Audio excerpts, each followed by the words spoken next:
De uma maneira geral, todos fora respeitam muito a capacidade brasileira, a pecuária brasileira, a capacidade do produtor brasileiro de produzir. Então, olhando a pecuária de uma maneira geral, dessa forma, se respeita muito.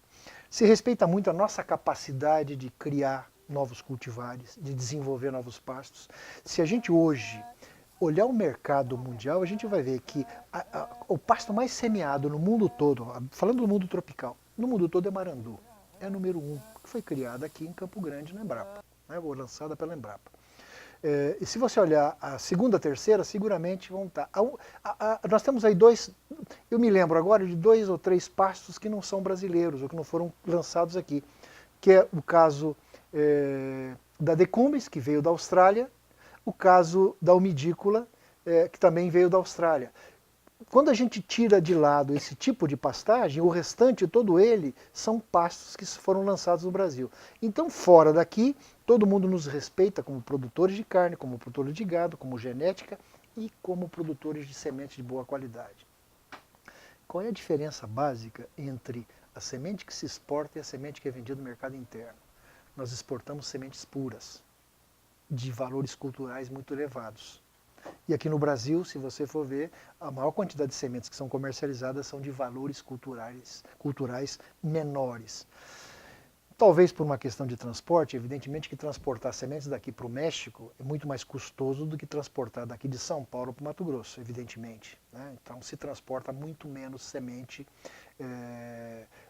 de pureza baixa. Nós trabalhamos sempre com pureza alta. Essa é uma diferença. Mas, apesar disso, ainda assim, o Brasil ainda tem tecnologia de produção muito melhor qualificada do que os nossos vizinhos fora. Bom, se nós falarmos da produção do Brasil, não só de carne, mas de gramíneas, de forrageiras, quantos por cento nós poderíamos dizer que está utilizando esta genética ou entende a necessidade de se usar uma semente com alto grau de pureza e um valor alto também de VC, que é o valor cultural? Hoje nós temos um senso comum, né? Hoje nós temos um senso comum de que a pecuária se faz com boa semente e com bons cultivares. Isso, se você for no México, se você for na América Central, se for em alguns países do Caribe, você vai ver que, em maior ou menor grau, a ordem, né, o senso comum é esse. Até por uma razão, como eu disse antes, nós não temos produção de sementes naqueles países.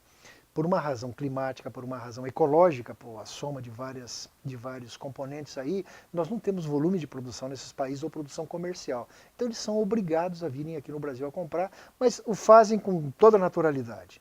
O investimento em pastagem é o melhor investimento que você pode fazer numa fazenda. É o primeiro, é o básico, como nós falamos antes, é o primeiro degrau de uma caminhada que um produtor vai fazer todos os anos. Ou seja, a semente de qualidade. Isso é um senso comum.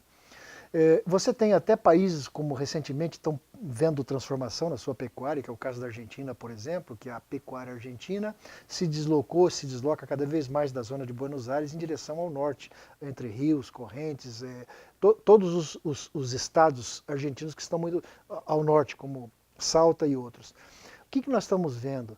Eles lá que têm um pasto muito comum que usaram a vida toda, que é uma espécie de pânico, chamado Gatton Panic, e eles estão agora também conhecendo as braquiárias e cada vez mais a braquiária vai ocupar espaço, eu não tenho dúvida disso. A braquiária deve ocupar espaço, por quê? Porque, como nós falamos antes, nós temos todas as situações possíveis, algumas delas o pânico é melhor, em algumas delas a braquiária é muito melhor. Então a gente vai também ocupar aquele espaço, eu não tenho dúvida disso.